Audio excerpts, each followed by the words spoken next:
સુરત આંતરરાષ્ટ્રીય એરપોર્ટ પર air intelligence unit દ્વારા ₹25.57 કરોડનું 24.82 કિલો સોનું જપ્ત કરવામાં આવ્યું, જે ગુજરાતમાં સોનાની સૌથી મોટી 10 જપ્તીઓમાંની એક છે.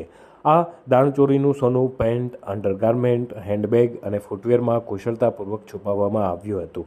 આ ગુનામાં વિરલ સુરેશભાઈ ધોળકિયા અને તેની પત્ની ડોલી ધોળકિયા, જે સુરતના અમરોલી વિસ્તારના છે, તેનું સંડોવાણ હોવાનું સામે આવ્યું છે.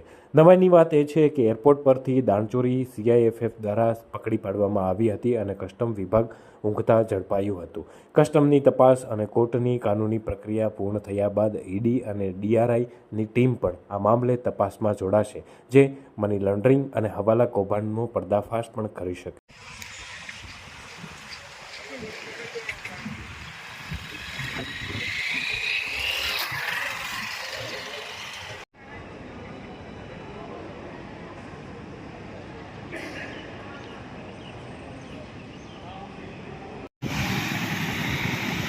બે ત્રણ ઉપાય માલી